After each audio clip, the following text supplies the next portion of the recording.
Scene script. Have you ever wondered why the peaceful country of Ecuador is suddenly making headlines around the globe? In the heart of South America, Ecuador, known for its picturesque landscapes and vibrant culture, is currently grappling with a series of violent incidents that have shaken the nation to its core. The tranquility of this beautiful land has been disrupted by a wave of crime and violence unseen in its recent history. Masked men storming a live television broadcast, brandishing guns and explosives, sent shockwaves across the country. The terrifying incident, believed to be orchestrated by criminal gangs Los Tiburones and Los Lobos, was just one in a series of alarming events that have unfolded recently. This includes the audacious escapes of influential drug gang leaders from prison, further escalating the sense of fear and uncertainty among the Ecuadorian populace. In response to this disturbing surge in violence, President Daniel Noboa had no choice but to declare a national state of emergency. The government, in a bold move, designated 20 drug trafficking gangs as terrorist groups, signaling a new level of severity in the ongoing crisis. The aim of this declaration is not merely punitive. It is to neutralize these groups within the parameters of international humanitarian law. Yet the situation remains complex. Ecuador has unwittingly become a key transit point for drug trafficking, leading to an increase in violence as gangs vie for control of lucrative smuggling routes and ports. This has resulted in a landscape of fear and violence, with the Los Cuneros gang having ties to Mexico's infamous Sinaloa cartel, playing a significant role in the current turmoil. The government's resolve is being tested as it grapples with the need for structural reforms, tighter prison control, and providing greater safety for judges handling these high-risk cases. The whereabouts of the escaped gang leader Adolfo Macias remain a mystery, adding another layer of tension to this already volatile situation. As Ecuador plunges into a state of emergency, the question remains, how did this peaceful nation find itself in the throes of such violence? Ecuador, once known for its serene landscapes and rich culture, has become a key transit point for drug trafficking. In recent years, the rise of powerful drug trafficking gangs has transformed the peaceful nation into a volatile hotspot. Among these gangs, Los Lobos and Los Cuneros have emerged as key players. With their ruthless tactics and extensive networks, these gangs have been instrumental in the escalation of violence. Their operations extend well beyond Ecuador's borders, with links to international cartels and a stranglehold on smuggling routes. Ecuador's strategic location and porous borders make it an ideal transit point for drug trafficking. From here, illicit drugs are smuggled from producer countries like Colombia and Peru to consumer markets in North America and Europe. This has turned the country into a sought-after territory for these gangs. The competition for control of ports and smuggling routes is fierce, often leading to bloody confrontations. Gangs like Los Lobos and Los Cuneros are constantly vying for dominance, and their battles spill out onto the streets of cities like Guayaquil, sowing fear and chaos among the local population. But it's not just about territorial control. These gangs also engage in a myriad of other criminal activities, from extortion to human trafficking, further fueling the cycle of violence and lawlessness. The rise of these gangs has been facilitated by a combination of factors including poverty, corruption, and weak law enforcement. Many young people, faced with limited opportunities, are drawn into the world of drug trafficking, seeing it as a way out of poverty. Meanwhile, corruption within the police and judiciary allows these gangs to operate with relative impunity. As the drug trade flourishes, so does the violence, turning Ecuador into a battlefield for drug lords. This is a stark departure from the Ecuador of old and a sobering reminder of the destructive power of the drug trade.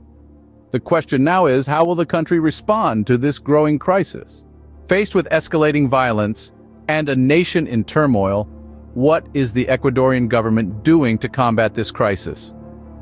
In response to the rise of drug trafficking gangs and the increasing threat they pose, the government has taken some decisive measures. The most significant of these was the declaration of a national state of emergency by President Daniel Noboa. This move gives the government additional powers to address the crisis head-on, such as the ability to mobilize resources more effectively and to deploy security forces more extensively. But the government's response doesn't stop there. It has also taken the bold step of designating these drug trafficking gangs as terrorist groups. This is a significant move, as it allows for more severe penalties to be imposed on those involved. For instance, the 13 individuals arrested in connection with the armed takeover of a television station are to be charged with terrorism, which carries a penalty of up to 13 years in prison. The government's aim is to neutralize these groups within the bounds of international humanitarian law. This means that while it is committed to dealing with these groups decisively, it is also mindful of the need to respect human rights and international conventions. It's a delicate balancing act, but one the government feels is necessary to restore peace and order to the country. In addition, the government has recognized the need for structural reforms to tackle the root causes of the problem. This includes measures to control prisons, extradite criminal leaders, and provide greater safety for judges handling drug gang cases. These are all part of a comprehensive strategy aimed at dismantling the networks that allow these gangs to operate and thrive. President Noboa has also vowed to bring peace to Ecuador and confront crime. This commitment is reflected in the government's actions, as it opens investigations and charges those believed to be responsible for the escalation of violence in the country. In the face of adversity, the Ecuadorian government is making strides to restore peace and order, but will it be enough? Only time will tell. But for now, the government's actions signal a clear intent to tackle the problem head-on and to do what is necessary to protect its citizens and restore stability to the nation. But what does this mean for the everyday people of Ecuador? A question that echoes in the minds of many as they grapple with the escalating violence and uncertainty that has gripped the nation. Imagine living in a world where masked men could storm a television studio during a live broadcast, brandishing guns and explosives. A world where powerful drug gang leaders could seemingly vanish from heavily guarded prisons. This is the reality for the people of Ecuador, a reality that is both chilling and alarming. The people of Ecuador are caught in the middle of a war they did not choose. Their lives are disrupted by the constant threat of violence. Their daily routines punctuated by news of yet another violent incident. The fear is palpable, the tension almost tangible. It's like living on a ticking time bomb, never knowing when or where the next explosion will occur. The impact of this turmoil extends beyond the immediate threat of violence. It seeps into the economic fabric of the nation, affecting jobs, education, and healthcare. The constant state of emergency has left many businesses struggling to survive, with some closing their doors for good. The escalating violence has also taken a toll on the justice system. Judges handling drug gang cases are in constant danger, their lives threatened by the very gangs they are trying to bring to justice. This has created a climate of fear within the judiciary, making it even more challenging to tackle the root causes of the violence. Yet, amidst the chaos, there's a glimmer of hope. The Ecuadorian people are resilient, their spirit unbroken. They understand the need for structural reforms, improved prison control, and greater safety for their judges. They're yearning for a return to normalcy, for a time when they can walk the streets without fear, when they can live their lives without constantly looking over their shoulders. This is the human cost of the ongoing war against drug trafficking gangs in Ecuador. A cost that is too high, a price that is too steep. It's a stark reminder of the urgent need for effective strategies to combat this menace and restore peace and stability to this beautiful nation. In the midst of chaos, the people of Ecuador are caught in the crossfire, yearning for peace and stability. As Ecuador grapples with this crisis, what does the future hold? A question that echoes in the minds of many. The road ahead for Ecuador isn't paved with roses, but with challenges and uncertainties. The nation, however, is not one to back down without a fight. The future of Ecuador could take a few different routes. On one hand, the government could succeed in their mission to neutralize the drug trafficking gangs.